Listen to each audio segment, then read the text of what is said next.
Professor Reddenna for inviting me for this BioAsia 2011. What I will do next 15-20 minutes, I'm going to give a brief view, one of the area in the oncological drug development. Particularly this highlight the problem and the need in the oncological drug, particularly in the therapy level.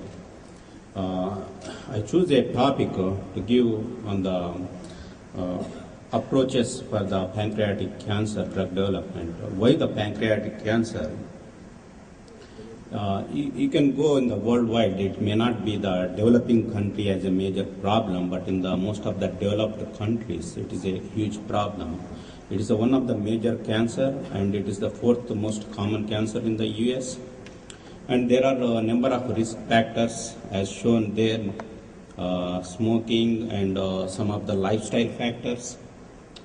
If you look in the worldwide, you see more than 250,000 people will die actually with the identified new cancers. The reason is if you look in the broadly into the overall survival rates, so that is the one of the yardstick when looking into the 5-year survival rates. We talk about the breast cancer, prostate cancer, a remarkable survival rates. In the prostate, you can see the near 100% survival. In the breast, 90%, and the colorectal, about 63%. But two areas, the lung, bronchias, which is not changed much, about 15%. Among the worst survival rates is the pancreatic cancer. This is about the last 30-35 years. If you look, there is marginally not much difference. We can talk, this is not the question of last 30 years or so, it is the last 60 years is the phenomena is same. One can ask the question like we can talk technology, new developments, all these things, but still it is long way to go. But why it is like every time we talk about a lot of drug development and all these things, and why we have not improved in the pancreatic cancer survival rates. The question, one of the major question is like, yes, we need a lot of innovation, new drugs, as Professor Prem Kumar Reddy has mentioned several of the compounds. But one of the key thing, the way it is there, one is the diagnosis, which is the late diagnosis for the most of the pancreatic cancer patients. And within the 6 months time, most of these people will die.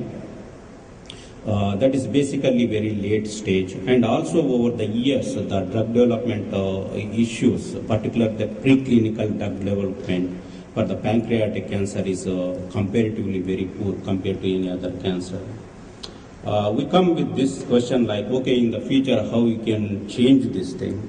If you understand the pathobiology of the pancreatic cancer, you can see there is a precursor lesion, just like any epithelial cancer. It will go, we call the intraepithelial neoplasia.